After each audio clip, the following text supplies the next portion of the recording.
Hey friends, welcome back to Nope, We're Not Monogamous. I'm Alicia Payne, your non-monogamy coach, and today's episode is such a good one. I recorded it on Halloween with my little cat ears on, and I was joined by Jessica Morgenthaler, who helps people do relationships differently on purpose. So Jessica's a therapist and a coach and an educator who's been living and teaching ethical non-monogamy for over a decade, kind of like myself. And we met at this year's Sex Positive Portland's Polytopia conference, which was so freaking much fun. We were both presenters there, and I knew immediately that she was someone I wanted to bring onto the show. In today's conversation, we talk about what it means to live as a relationship anarchist, especially when you have a nesting partner, and then how to challenge the assumptions about what success in relationships really means. Jessica's also sharing what it's like to navigate hierarchy, community, self-awareness, and all the sneaky little traces of monogamous conditioning that love to follow us into polyamory. Plus, we get into the magic of user manuals, the myth of the perfect partnership, and why community care is just as vital as romantic love. So grab your tea or your pumpkin spice latte or whatever helps your nervous system feel cozy, and let's get into it. Enjoy. Welcome to Nope, We're Not Monogamous. And happy Halloween. I've got my little cat ears on. I love it. Thank you. I am so happy that you're here. This is going to be fun. Thanks for having me. Of course. Of course. Okay, here's how I want to start. Because it's Nope, We're Not Monogamous. I am interested in learning more about learning anything actually, about what non-monogamy means for you. Like, what does it look like for you? What kind of relationship style do you have? Like, what do you got going on? Gosh, thanks for asking. It's ever changing, as we do based off of who comes in and out of our lives. So I discovered polyamory, gosh, 10 plus years ago. Started from a monogamous marriage, opened it up, transitioned a number of different ways. The latest transition is moving. I was considered solo poly, and then I took on a nesting partner, and now I'm trying to kind of advocate what it looks like to be remaining somewhat solo polyam relationship anarchist and have a nesting partner, and really trying to change the paradigm on what it means to have prioritization. Um, and not couples privilege. And so it's been really interesting navigating the assumptions, even in the polyamory community, of what it means to have a nesting partner. Even though my Mm-hmm. nesting partner and I have really been very clear and explicit and thoughtful on how to navigate forward and remain accessible to our other partners. So even though I'm relationship anarchist, which is kind of a new thing for me to try on, uh, I'm still very community based. Um, Yeah. but just the way that I flow through and design my relationships is more on the anarchy side. So that's a little bit about where I'm at in this moment of polyamory. Amazing. Amazing. I love that. I imagine, there's so much, we all have like so much conditioning around relationships, especially with a nesting partner, right? Like, oh, where's your partner? Like just kind of this assumption that you are now a unit that is, it's hard to pull it apart. And it's really cool that you are starting that way. Yes. Very different than when I started this journey.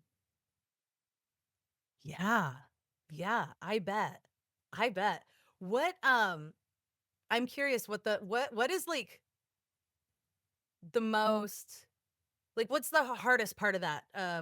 Trying to like being a relationship anarchist, solo poly, nested and all of that. What is the biggest challenge there? The assumptions, right? Um, you know, deprogramming monogamy thinking on needing to check in with each other at every, little move in terms of my nesting partner and I. And the hesitation for other partners to ask for anything, honestly. You know, I even tried like sharing my updated user manual, which included a bunch of the agreements that my nesting partner and I had made around accessibility to staying overnight. And even though we have a shared bedroom, we, ensure that other partners can still stay. And so, we have um a home office that we can pull out, a cot into or whatever for the person who is not having a visitor, so to speak. Um, and making a lot of arrangements to maintain accessibility to intimacy in the home. And that is making other partners uncomfortable in a way that I hadn't predicted because I was trying to be so transparent about, you know, the non-hierarchical emphasis that is so important to me. Very egalitarian, very, talking about things from a negotiation perspective, saying, here's our agreements. Do you have any, issues with it? Is any of it unethical? What can we do? Just trying to be really transparent through the whole thing. And the the ingrained um belief around couples privilege has been really interesting. I mean, that's where I'm guessing it's coming from. Um, Right. is that we just as a society have to deconstruct what it means to be a pair, to be a dyad. So, Mhm. um, and then, with the nesting partner and I, again, as an anarchist, I'm a little bit more like, do your thing. Just let me know if I need to make dinner for myself or whatever. But there's still this, you know, um, desire uh, on their part to still check in and be like, hey, is this okay? And so we're kind of trying to navigate when do we actually check in and ask um, more for um, consideration than for permission. Is this going to be disruptive to Yeah. you? Like, may I? Um, and so that's been an interesting conversation to continue to navigate. Yeah. I bet. I bet. Yeah, the first thought that came to mind for me is like if my partner was like, "Oh yeah, my nesting partner is gonna go sleep in the office," I would be like, "Oh my God, I don't want to displace them. I don't want to disrupt their life. Like, oh no." Um, and a lot of the like, it's so hard to know, to really know, like, are they actually okay with it? Right. Yeah, It takes a lot of yeah, trust. yeah, yeah. That's amazing. That's amazing. Thanks. Try to just live, walk my talk, walk my talk.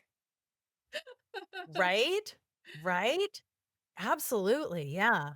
Yeah, I love that you have a, I'm sorry, what did you call it? A user manual? Yes. Yeah. Yeah. So I just, Yeah. I don't remember where it came from. I think that there was a multi-amory, episode on it or something, and the polyamory community here in Portland just kind of took it up, and I took a class from somebody in the community about it who is a theater major who does a lot of creative writing um and kind of took some of their prompts and just built out this whole who am I? How do you know if we're aligned? Here's my values. Here's the things that come up for me in conflict. Here's what I need to feel care. Here's how I show care. Like, I mean, it's like 9 pages, you really have to be invested in wanting to be in relationship with me to read it. But, um, and part of it's for my ADHD. Have I talked about all the things I want to talk about with you? Have I, Um, how do we determine compatibility? And then, yeah, Uh, just as a shared document. So every time I make an update, they all get an email going, "Oh God, what should change now?"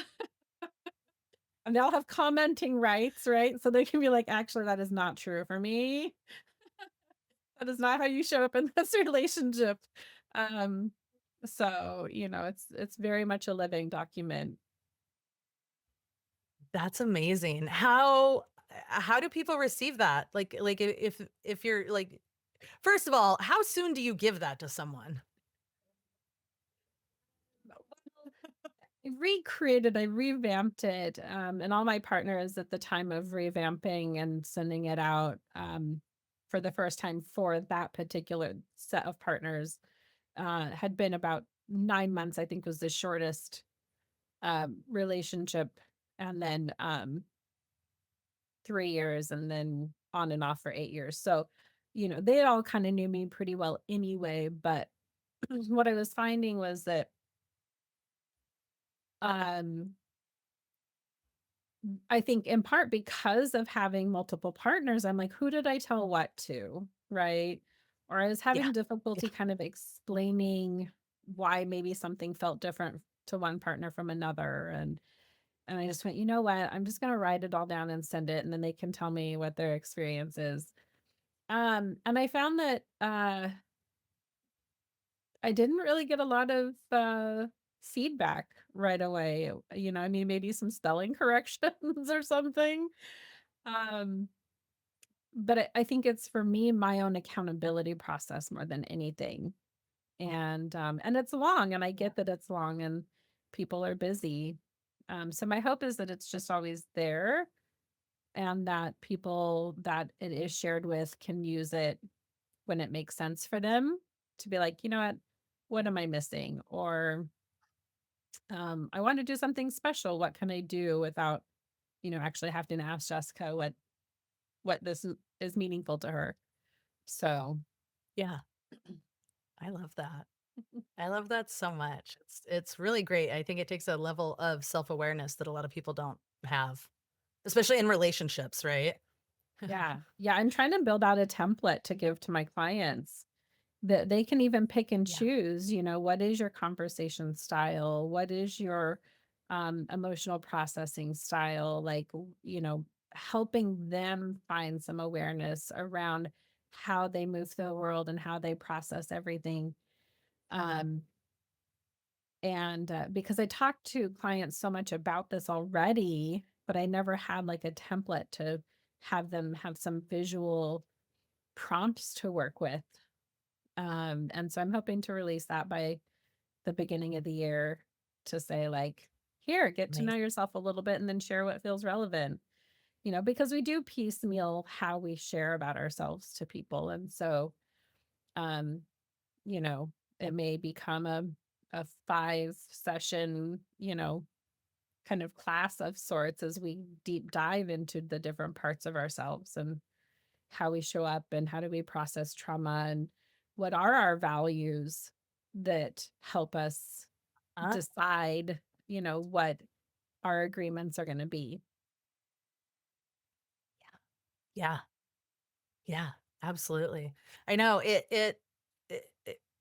it's really fascinating to me how like when we're in relationship with people, the reflections we get from different partners.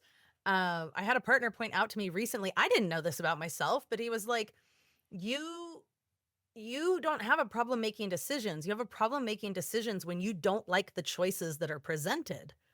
He was like, Mm. "So I know if you're like, I don't know, I don't care, that like you just don't like the options that are there because when there's an option you like, you're like, hell yeah, let's do that." I was like, I didn't even know that about myself. That's Like that awesome. could go in a thing.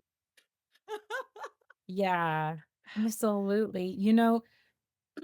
I have found that it's true for myself, but also in the people that I work with as they open up their marriage, right, for the first time. There's such a gift in actually having multiple partners be a mirror to you. And I know in my own personal journey, um, if and I want to be very clear, like my ex-husband and I are on good terms. We're good co-parents. We divorced very amicably. Um, no lawyers needed, right? Like it went really, really Yeah. beautifully and smooth. Um, That's but in lovely. the height of our distress with each other, uh, the worst was coming out because, we're in, chronic stress for years and years and years and losing patience, not having the right words. Um, and there were ways that my ex-husband would portray me that I had to go take to my therapist and be like, is this true? Is this really me? And had to work through a lot of parts of who I thought I was because of the lens that he was mirroring for me on who I was. Um, and his struggles around owning his feelings and things like that kind of ended up gaslighting my intuition around things and all of these pieces that if I would have left that monogamous marriage as it was, I would have been distraught, felt like I was totally unworthy of love, that I was a manipulative, self-centered, who knows whatever, blah, blah, blah, blah, right? But Yeah. Yeah. because of the success, and I use success loosely because I also recognize that success is an oppressive concept. But because I had healthy, loving relationships happening simultaneously who were mirroring, oh, that's not my experience of you. Here's actually my experience of you. I left that Yeah. marriage feeling more whole than I ever could have leaving it from monogamy.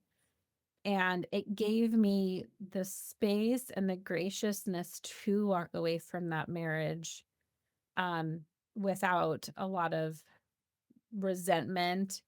And I mean, there was still anger, don't get me wrong. And there's a lot of grief for the change and the shift. Um, of having a dream kind of die of what you thought your life was gonna Mhm. be like and who was gonna be in it.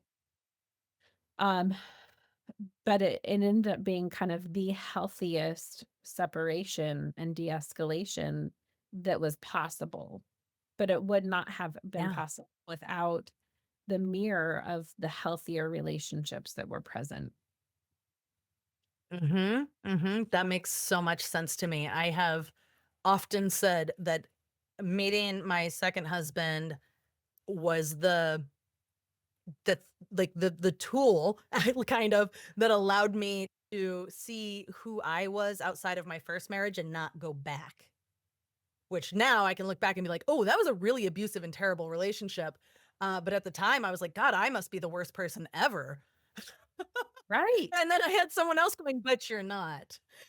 Oh, right, okay. right. And that's Yeah. the other beautiful thing that polyamory does, right? Is it wow, words. I just feel so passionate about it, like, they all just wanna spill out. In my journey, Yeah. at least, but I think that this is true for a lot of polyamorous people, is you start to learn to develop relationship according to you and that person, not according to societal's norms, right?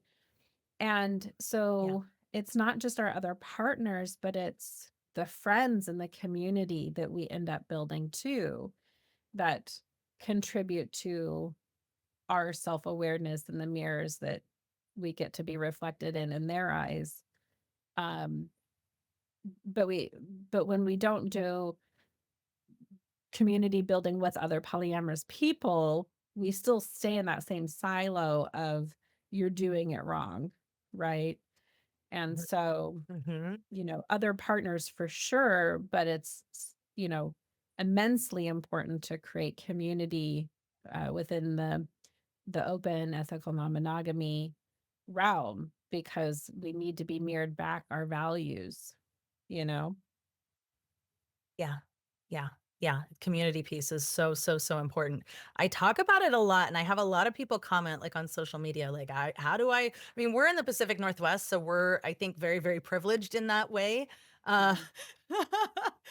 in there Yeah. being lots of non-monogamous folks and communities and resources. Um, but I always have people commenting like, "I don't know anybody. How?" And I'm just like, "Oh, go go find a meetup, go find some, like, here, look for these things. You need to meet people who are also non-monogamous so that you don't feel alone and like you're the only weirdo out there." Right. Yeah, Yeah, even yeah. online community is better than no community. Uh-huh, uh-huh, absolutely, Yeah. absolutely. I completely agree. Yeah. You mentioned success earlier, and one of the things I wanted to ask you was, in your experience, in your work and in your own relationships, what would you say makes a non-monogamous or polyamorous relationship successful? Mhm. I love this question, and I will talk to the oppressiveness of success as a social worker, right? Success is meant to have us try to achieve somebody else's goals, just inherently, Mhm. right? And the opposite of that is failure, right? Because in order to manipulate us into doing the work, we have to have some sense of value tied to it. So I just like to name Yeah. that there is no such thing as success or failure, right? There is, our best attempt, our effort. My kids' wrestling coach said it's not about the outcome, it's about the effort, right? How much effort did we put into it?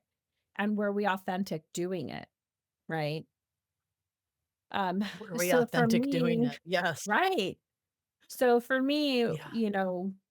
the way that I look at it, and I think, some of it is the, Buddhist philosophy too of impermanence, right? And this idea Mm. that the people that are in our life for a reason.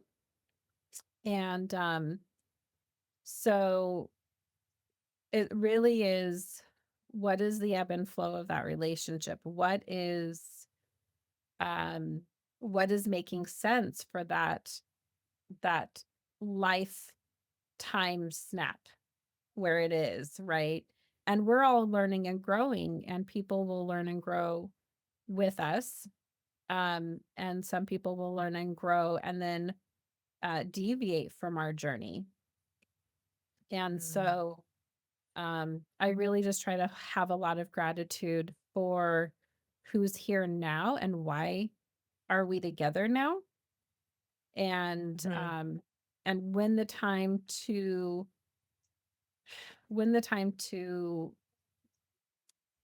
renegotiate commitment comes up, can we do so with gratitude and love and appreciation?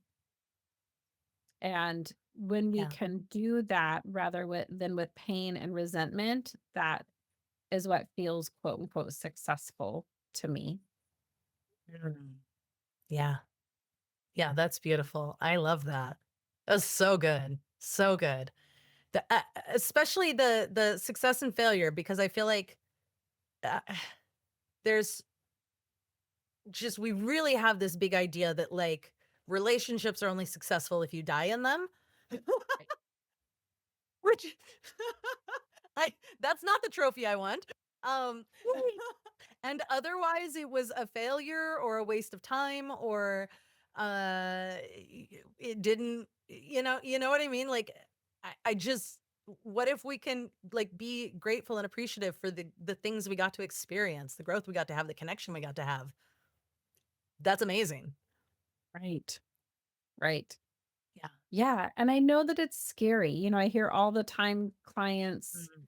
and friends in the community saying, but we're aging. I don't want to be Sure. alone. Right. And that's totally fair. And why does it have to be a romantic partner or a sexual partner? Why can't it be our friends? Why are we not putting our friends on our living wills? Why are we not, you know, um, putting cousins on, our emergency contact list? Or I mean, why does it have to be a romantic partner that bears that weight? And again, so I Yeah. think community kind of comes back to being key. And I know it's a paradigm shift. I know it's super challenging, and I Yep. would be lying if I said that I don't worry about the same thing. Um, Yeah. and I think that we worry more than we need to. I completely agree. I completely agree. Especially when you consider, like, if that is your reason for staying in a relationship, like maintaining a relationship, that you, if that weren't a concern, you maybe wouldn't be in it. Like, choosing to stay in it does not guarantee that they will be there with you. Like, they might die before you, and then you're still alone. Right. It's Exactly. reality. Yeah. Yeah. Sorry. Amazing. Amazing. I have a question for you. Because you also work with non-monogamous clients. I had someone ask me today, and I haven't had time to get back to her, but she was asking, she's at the end, like at that point where NRE is, new relationship energy is fading off, and the little annoying things are starting to show up. She's like, I notice now I'm seeing the humanity in my partner, and the things that previously didn't irritate me that maybe irritate me a little bit now. How do I talk about those things? Do I talk about the big one, only the big ones, the little ones, right? She was like, "How do I navigate this part?"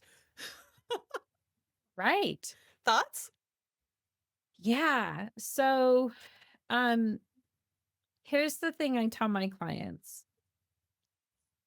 Look at why it's annoying, right? Look at why you're internally activated by it.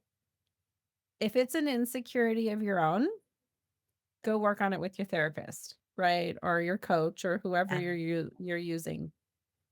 If it's harm, if you feel like you're receiving harm from it, then you take it to them and say in a very loving way, like, hey, I'd really like to talk to you about this thing that's not feeling very good to me. Right. And then if it's a pattern of behavior, it's both people's responsibility to change what's going on. Yeah. Um, Yeah. and so that's kind of how I look at, like, is it worth bringing up? And whose responsibility is it to try to make a difference in that interaction, that behavior, that tone, whatever it is. Mhm. And it's Mhm. okay to That's really say, good. like, hey, I'm noticing that when this thing comes up, my body becomes activated and I'm recognizing that it's a trauma response. I just want you to be aware of it because obviously in my trauma response, I may not be as calm, collected, whatever, right? So I just need you to Yeah. know where it's coming from, but you may not have a specific request tied to it if you know that it's yours, right? So, Yeah. transparency in that way is still beneficial. Um, but knowing whether it's a request or a share, I think that's Yeah. how I delineate, how to approach it. I love that. I love that. Yeah, that I love that. I was in my mind, I was thinking, I still haven't responded to her, but I was thinking like, okay, does it impact you? Is it a thing that actually affects you? Or is it a thing about their personality?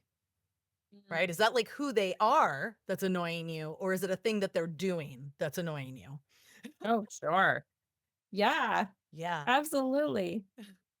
And it's really important for people to distinguish a behavior from a person, right? All too Yeah. often we're like, well, they're just mean. Well, are they mean or is their tone harsh? Right. Hmm. Um, and the more that we can remove something as a behavior helps stave off resentment for longer. Right. Yeah. Um, so I really love that lens. Yeah. And if it's a Yeah. person, Yeah. if it's a personality trait, it's an incompatibility potential, right? Exactly. Yeah.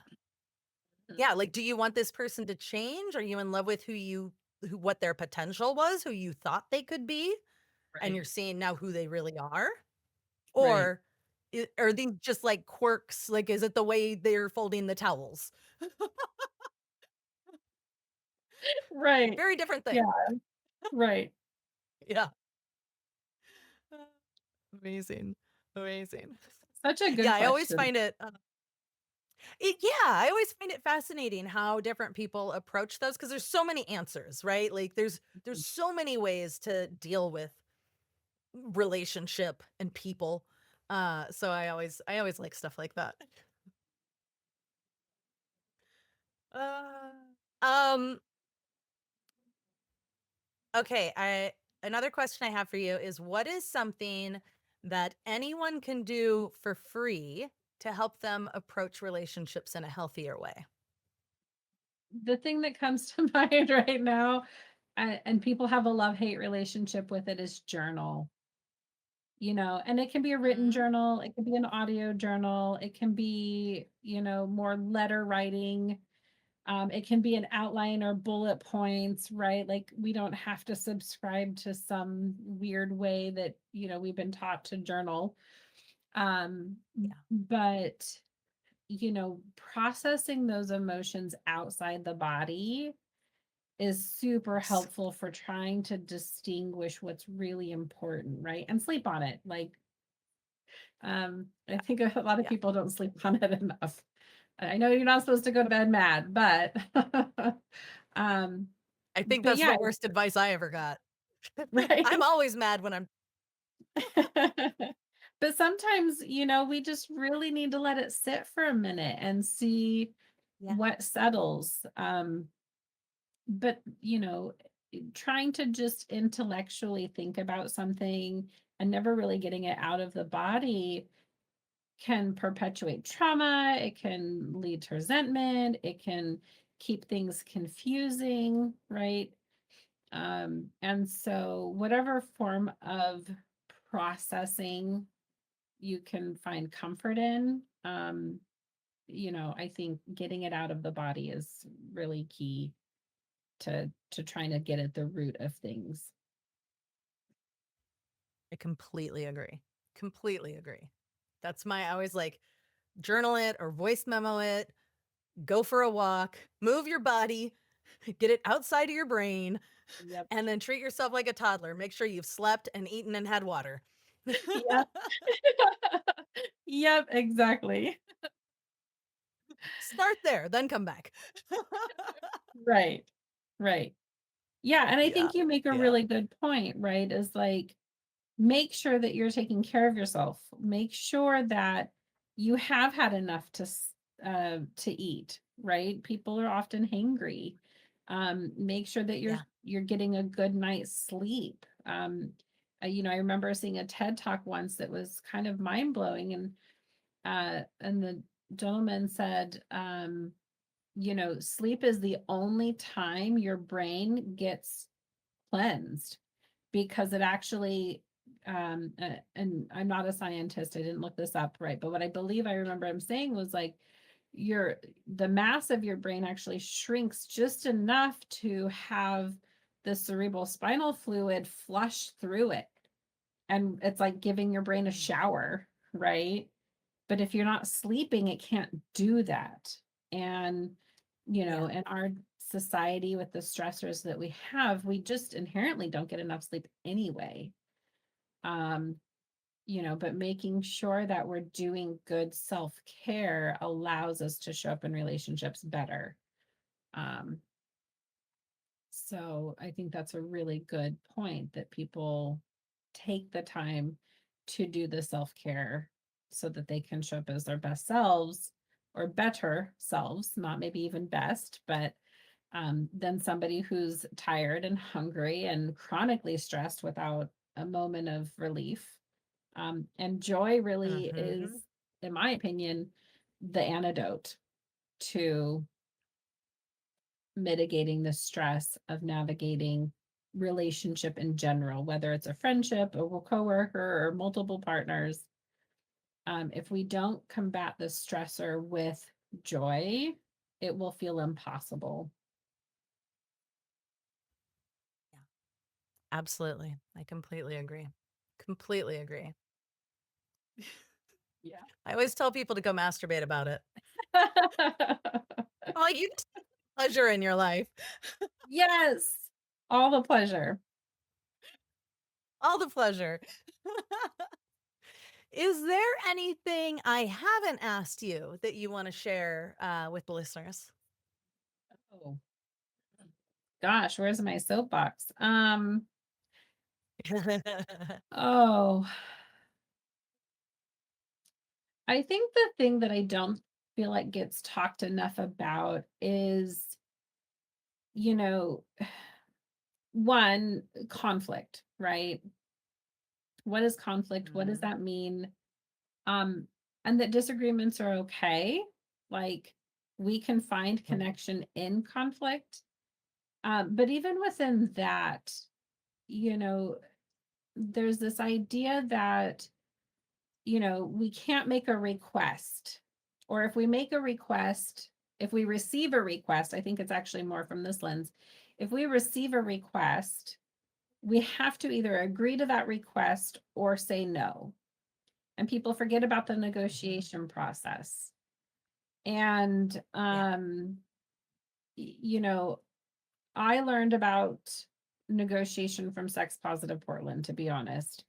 And they have a really good rule that somebody can receive a request, but the person receiving the request is the only one to initiate the negotiation, meaning that the person who's requesting doesn't get a no and then goes back into the conversation and says, but what about? Right. Once they receive Uh, the no, that's it. Right. Um, but within the negotiation process, the goal is to either reach the agreement, which in polyamory, it's not a rule, right? We want to be very clear that an agreement is both people being hell yes, we have no people pleasers in agreements. Um, or it ends up being a no, right?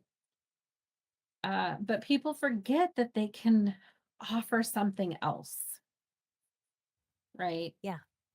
Yeah. And any decision that you make can have a time limit to it. It doesn't have to be forever. And people forget that Yeah. part. And they think that once they agree to something that it has to always be that way. And I'm like, no, create a check-in. Is it are we going to give it a week? Are we going to give it a month, 6 months? I mean, depending on where people are at. Um, and then the final piece about that feels really important, and I learned this from Sex Positive Portland also, but I really try to hone this in for people. No is not rejection. Again, as a social worker, I'm like all about systems of oppression. And to think that no is a rejection means that you're, it's bad to not give in to somebody else's desire for you, right? Rejection is meant for complacency. It's meant to like be manipulative.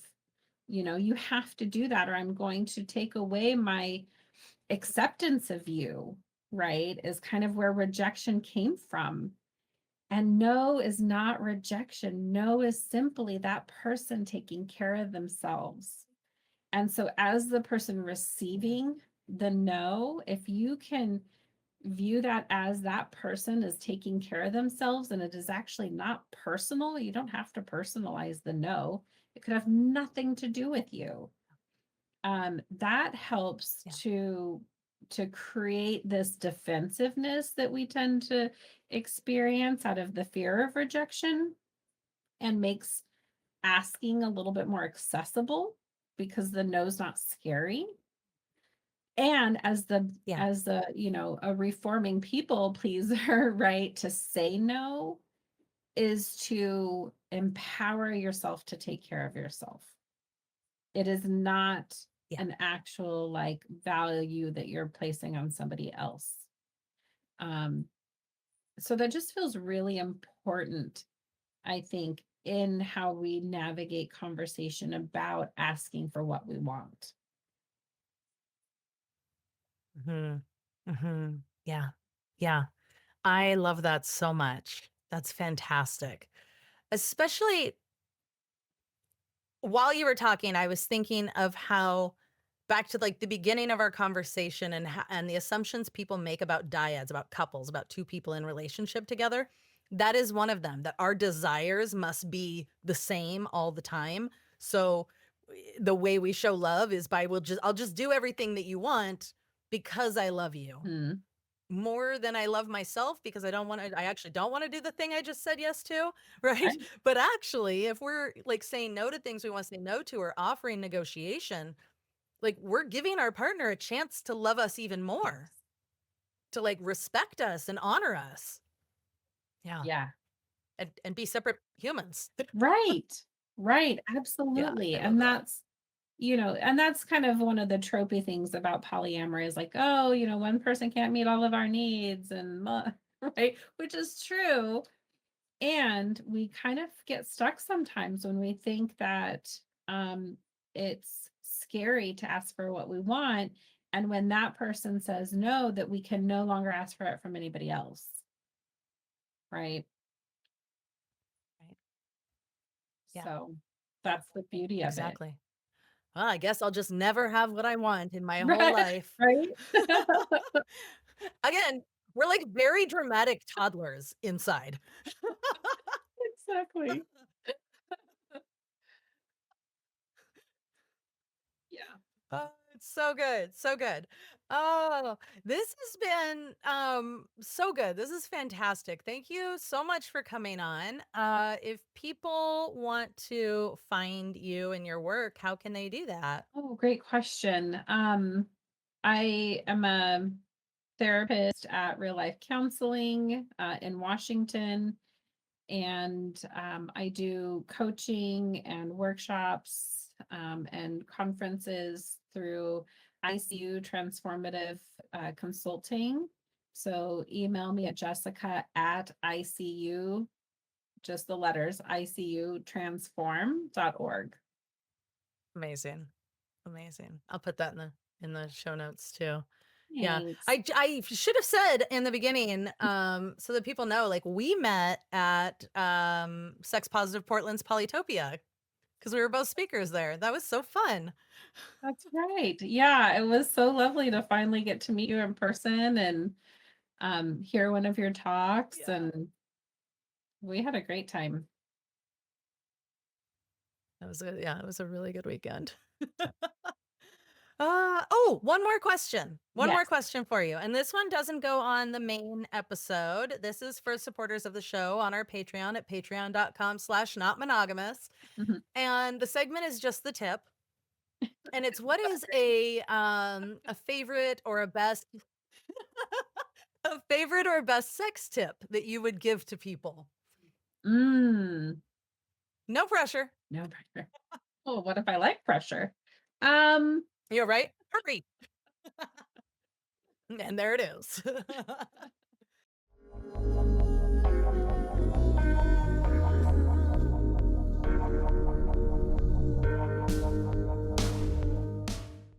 Amazing. Thank you so oh, much. my pleasure. It was such a joy to talk to you today. And I really love all the work that you're doing. And I really do want to connect more. I really appreciate, the offer to be on your podcast. And I also just, want to be in community with you. So, I know much of the business is about, pushing ourselves out there so that we can make this be a living as well as a passion. Um, and I just really enjoy you and the fact that we are fairly close and you have a business down here and I go up there all the time because I have a partner up there. Like, I really just want you to know that this was not receiving the offer to be on your podcast was a blessing, a very unexpected blessing. And I have a lot of gratitude for it as I, am trying to expand my business reach and my support reach. Um, and it is not I just want to be very explicit. It is not the reason I reached out to you at all. It was purely just to be in Thank community and to you. get to know you and to be another support for each other. So just as as healers, Mhm. as people doing this work. So Thank you. Thank Yeah, you. absolutely. That was so good. I loved how Jessica broke down the difference between checking in for consideration versus asking for permission. And the piece about defining success by authenticity instead of longevity, that resonated so much for me. So if you want to learn more about Jessica's work or check out like her upcoming offerings, you can find her at ICU Transformative Consulting. I just got that ICU. I'll link it in the show notes. You can click wherever that is. Seriously, go follow her. She's one of she is one of the people who's walking her talk with so much grace and so much clarity. And also, if you love what we're doing here at Nope, We're Not Monogamous, and you want to help keep it going, then you can join our Patreon for as little as $3 a month at patreon.com/notmonogamous. You'll get access to bonus content like our Just the Tip segment, including Jessica's spicy one from this episode. You'll get behind the scenes Q&As, early invites to live hangouts. Right now I'm sending out stickers. You can also get a mug. There's all sorts of good things. Plus, it's just one of the easiest ways to help me keep creating this like honest, nuanced, nervous system friendly conversations about love that doesn't fit in the box, right? So again, patreon.com/notmonogamous. The link's also in the show notes. I'm so grateful you're here, truly. Otherwise go like things, subscribe, leave a review, tell people how much you love it, share this episode with someone else. I love you. Bye.